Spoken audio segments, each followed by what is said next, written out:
Newsfirst Newsline with Faraz Shaukutali. Good morning and a very warm welcome to Newsline, live from the Newsfirst studios in Dawson Street in Colombo.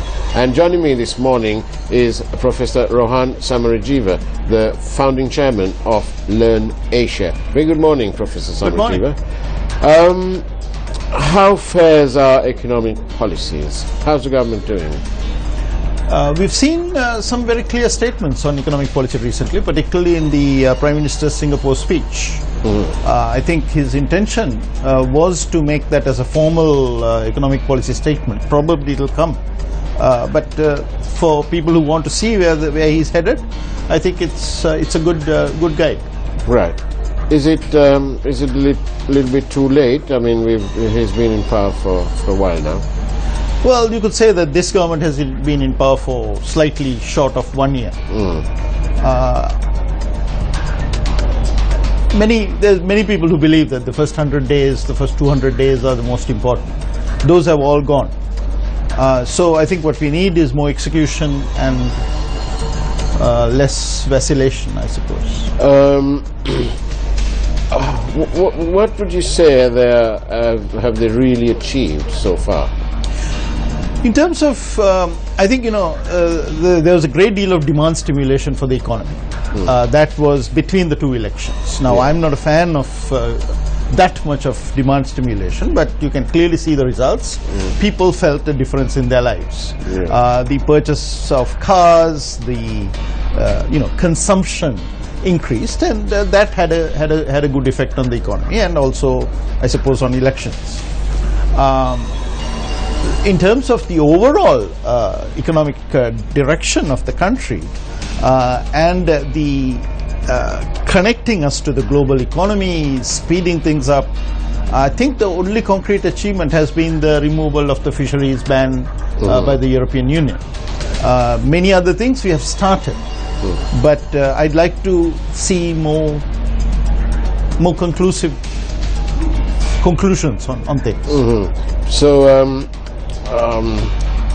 now that we're close by to it, what about GSP Plus? I read that there's a long list of compliance issues. You see, a lot of people, I don't know whether this is the rule with the normal people joining clubs, but it's in some cases easier to join a club than to be thrown out and then be readmitted. Right. So that seems to be the situation with GSP Plus. Right.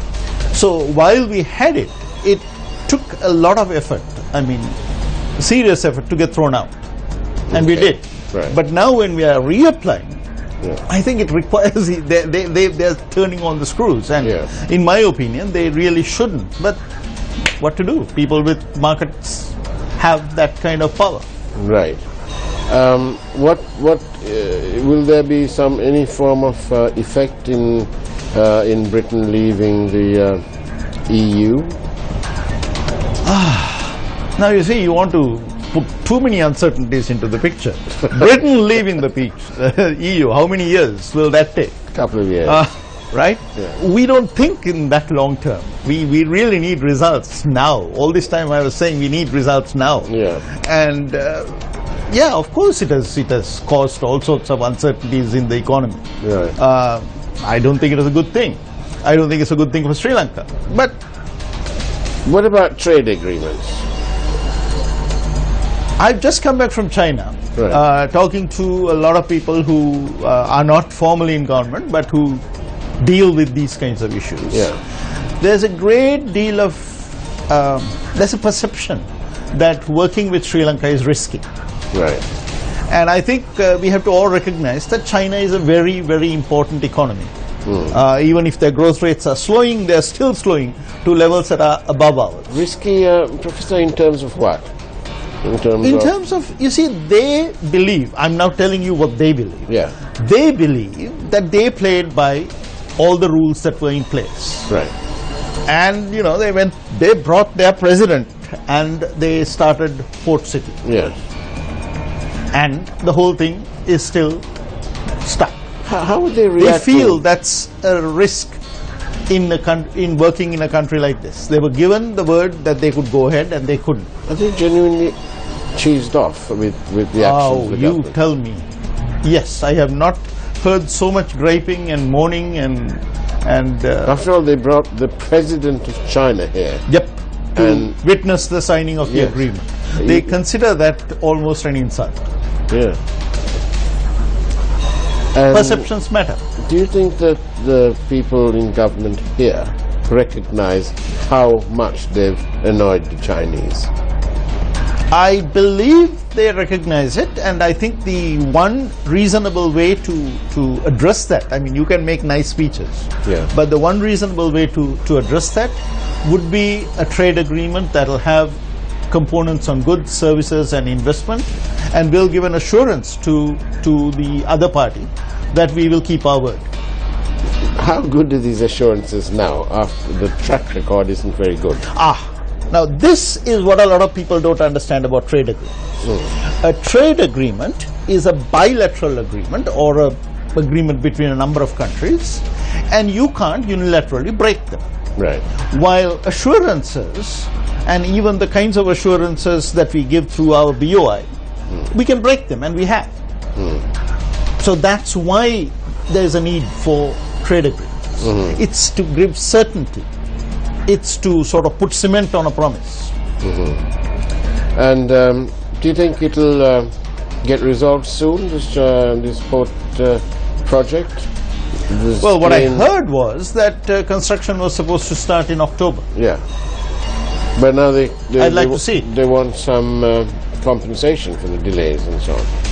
Well, these are all negotiations. I mean, I'm not privy to the internal aspects of negotiations. I'm only talking about what people like me outside government talk about, and senior people in government talk about in China.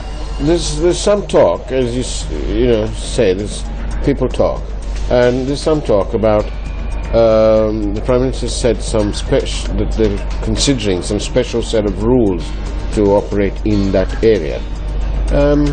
Does that mean that they're going to create a sort of state within a state? Now, this is not something we should make a big deal about. We've Right. had zones in this country before, It's another and we zone. have benefited from the zones. That is, we had a Bentota tourist zone where different rules applied than from the rest of the country. We had the Katnaika export processing zone, we had Begum. So, the idea of sort of zones within which So certain this is things- another zone, That's it, it's a financial zone. right? And I know zones can be controversial, people may not like them, but I mean that's the way of doing business. When your whole country, you haven't really fixed all the elements in the entire country. What do you think? Why has these trade agreements been sort of missing on the landscape? What are the problems? Well, the issue is this. Countries, today we have global value chains. That means that you have bits and pieces of manufacturing or services happening in multiple countries. That means that the whole system, the whole value chain can be held hostage if something goes wrong. Yeah. I think the best example was the floods in Bangkok a few years back, Right. 5 years back. When that happened, all kinds of things were happening. I mean, car production was being slowed down, computer production was being slowed down in various countries, Yeah. because Bangkok had components of of the value chains. Right. So that's a natural disaster, Yeah. floods. But if you look at other things, other kinds of risks, then people like to reduce the risk of something going wrong. That is what trade agreements today are about. So the WTO process is theoretically optimal, it's the best, but it's not working. We know that WTO, Doha is dead. So everybody in the world is running around doing trade agreements with their most important trade partners. Are we running around enough? We are not. We're not doing anything. Well, now we are talking at least. Right. But since about 2008, when we suspended the talks or the signing of the agreement with India, we've gone to sleep on trade. And the results are seen. Our trade as a percentage, our export as a percentage of our GDP has been declining since then. So the trade agreements with China, We need one, quickly. We need one with India. These are two of our more major trade partners. why do you think What's the problem, or what has been the problem? Was it to do with this, all these international concern on how the war ended and so on, and these allegations? Well, let me put it this way. With India, we entered into the first agreement, not for ourselves as well as for India, in 1998. And it was implemented from 2000 onwards. I was personally involved in the discussions for expanding it from 2003 to 2004. Right. And we made a lot of progress during that period. Then things slowed down, and then they stopped in 2008 because some people who really didn't know much about service industries protested, and the president at the time decided that he had to give them a hearing. The Chinese were not that deeply interested in trade agreements because their whole way of doing business in China is not through law, but through personal assurances and agreements and face-to-face meetings between leaders and so on and so forth. Right. So they were doing a lot of business with us, but it was all on this basis of this sort of Chinese-type arrangements. Right. Now, after Port City, looks like they're talking identical to people who are from the West, who want laws, regulations, MOUs, signatures on pieces of paper. Because they've burnt their fingers. So That's what it sounds like to me. I was really surprised. I haven't heard that kind of talk from people outside the sort of the Western world. And what about India, the trade agreements now with India? Well, you know, India has not been asleep at the switch. India has got trade agreements with Japan, with Korea, with ASEAN, with everybody under the sun, right? And they're really pushing. You can see the Prime Minister, the Indian Prime Minister, is almost like their senior foreign minister. Right. He's out, and everywhere he goes, he's talking economics, he's talking energy, he's talking trade. So they have redefined the role of the Prime Minister as essentially a market opener, because they understand that if they don't export, if they don't get connected to these value chains, they are in trouble. So we are insignificant in the big picture. I mean, I came back from Shanghai, and Shanghai's population is 24 million people. Right. Our population is 20 million. Right. Greater New Delhi is 20 million. Right. Greater Mumbai is 20 million. We are a small thing. They can choose to ignore us. That was going to be my next question to you. How important, looking in like this, how important is this tiny little country, a little dot on the map, with 20 million people? Two reasons why we are important. Right. One is our proximity to India, and therefore India cannot ignore us. They have to pay attention to us whether they like it or not. Two is we are one of the gateways, I wouldn't even say the gateway, to one of the world's fastest growing regions, which is the Bay of Bengal. Bay of Bengal has been a sleepy little backwater until the opening up of Myanmar. Now that Myanmar has opened up, Myanmar, Bangladesh, India, they're all growing at above 7%. This is going to be a major economic arena, one of the least developed, but going to be one of the most important. And we are sitting right at the doorstep. We should be we are lucky. So we must capitalize on absolutely on location. And how well do you think that this government is doing? I've seen their plans for this Kandy, Kurunegala, Colombo and Hambantota economic corridor. I think that's a very important proposal. We really need to put our shoulders behind that and get that done. We keep talking about the proximity to the sea lanes, but do we capitalize on it? India is now opening up, has just given cabinet approval for a deep sea port near Kanyakumari, NIM. The public discourse in India says, why are we paying $100 for every container going through Colombo? We really need to make Colombo absolutely unbeatable. We need to improve our port. We need to improve our logistics. So we can do it. We have done it in the past. We can do it again. So Hambantota port, good idea, bad idea? Can be a good idea? Hambantota, in my view, was just too early and I don't think it's a complete mistake, particularly given the opening of Myanmar, because you must understand there is something called the Malacca Trap. Yeah. That is, people don't want to go through Malacca, and Malacca is like a canal. Yeah. And the big fuel ships supplying China don't even go through Malacca. They're too big for that. They go around Sumatra through something called the Makassar-Lombok Strait. Right. So now instead they're going to a place called Chatpur, which is a new port built by the Chinese, which already has got oil and pipelines going into Kunming. Right. Right?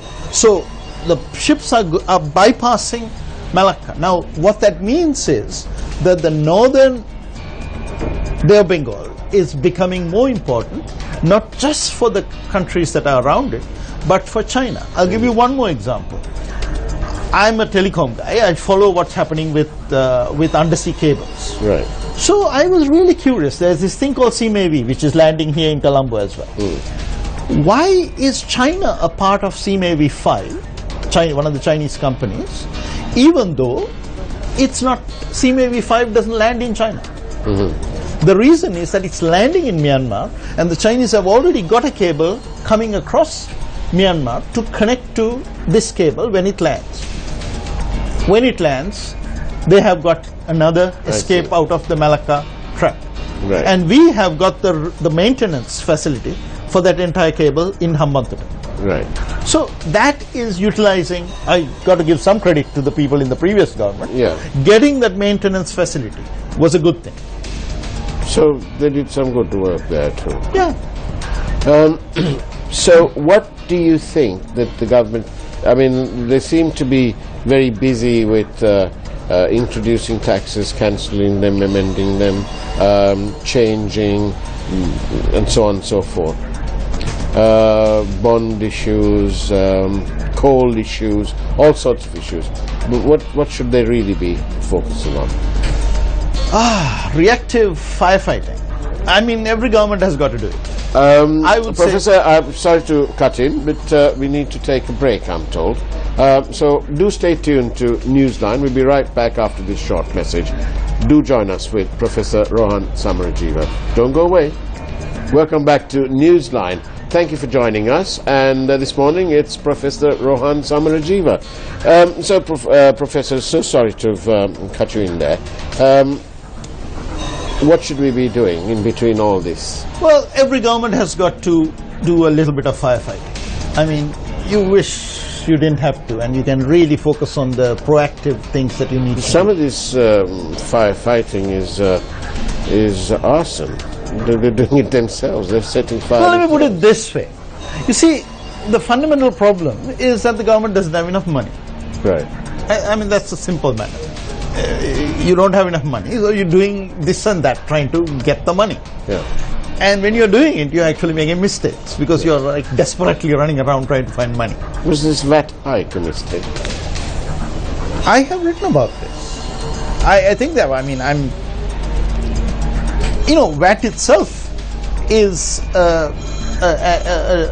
tough issue. Yeah. Right? Because VAT assumes that we have enforceability and that the VAT that is collected from me, consumer, is actually, goes through the value chain and actually ends up in the government's pockets.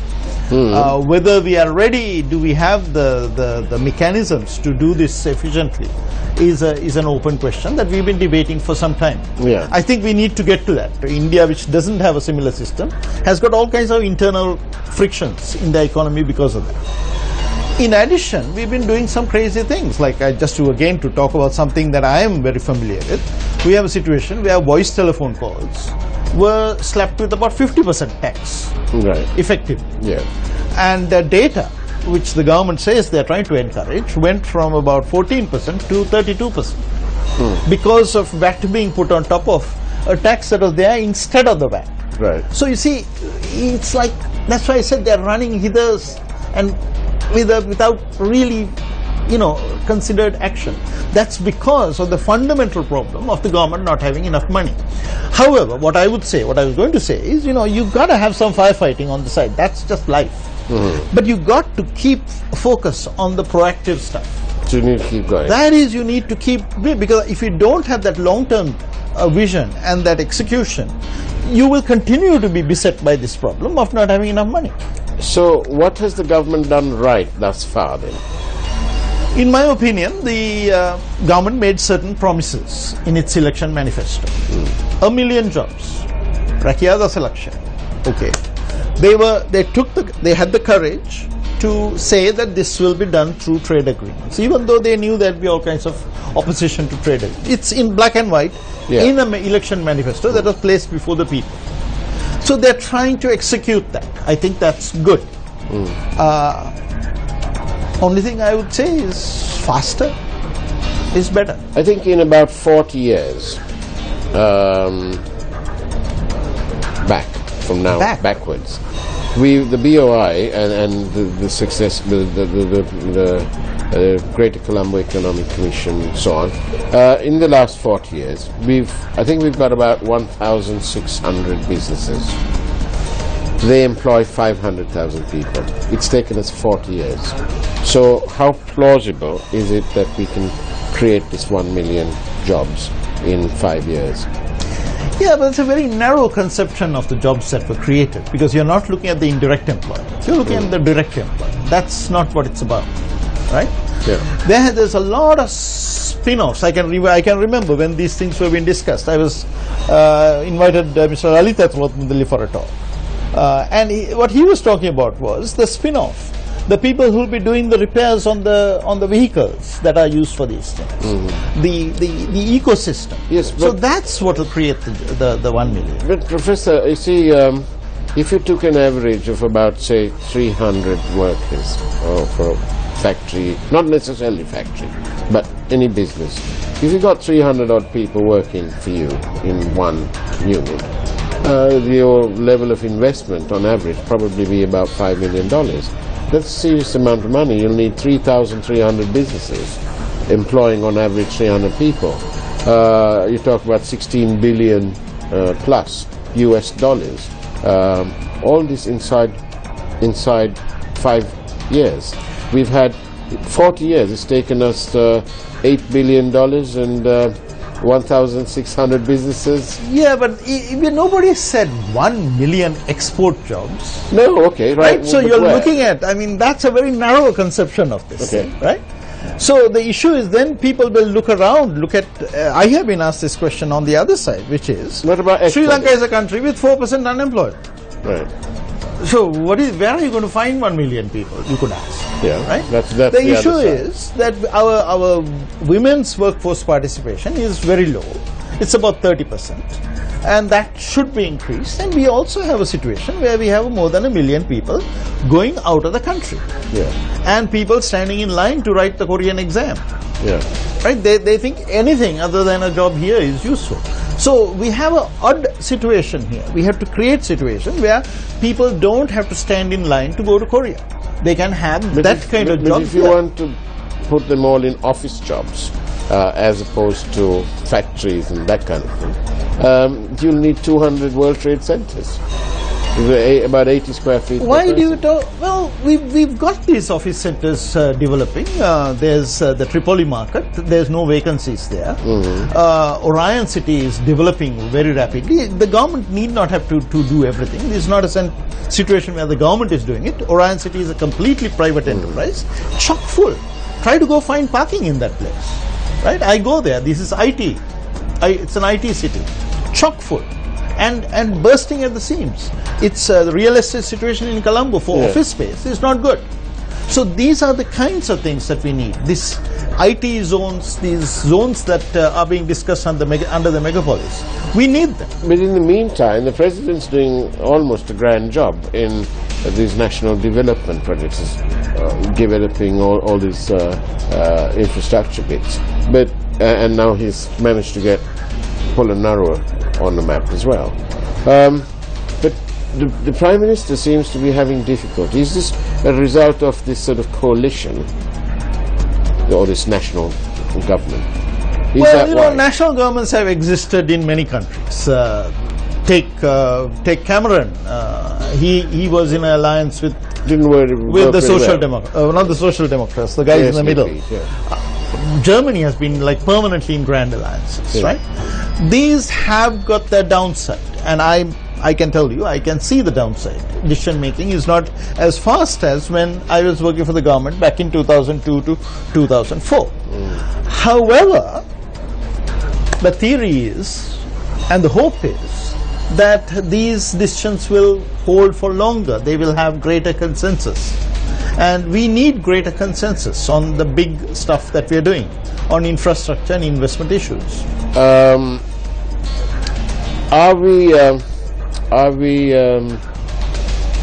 Is the future looking a little bit brighter in the short term? Or are we again having to wait for the long term? I am optimistic. The stock market's are doing almost jack. Yeah, but that's not a great indicator of But it where the was, economy is. for a while it was. I mean, these things go up and down. They're expression of market sentiment, fine.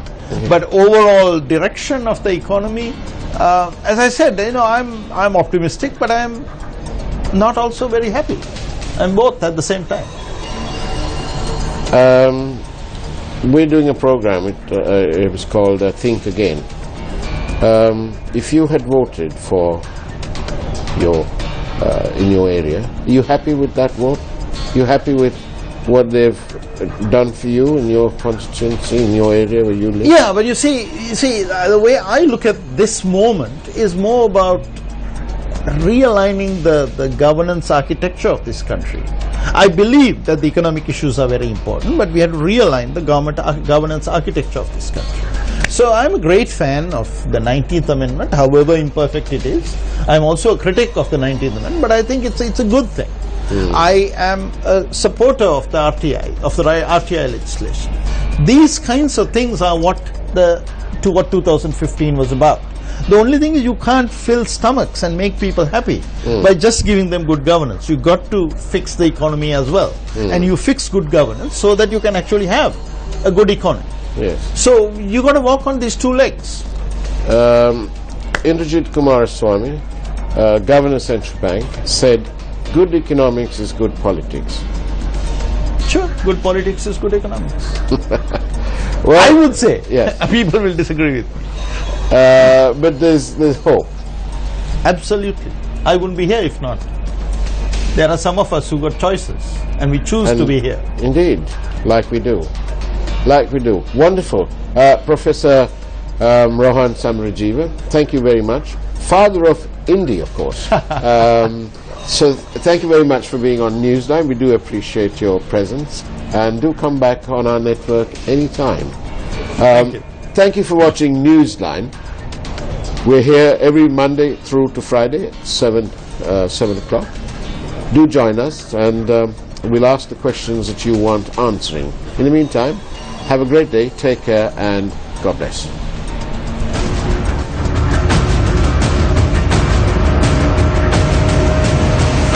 Newsfirst Newsline with Faraz Shaukat Ali.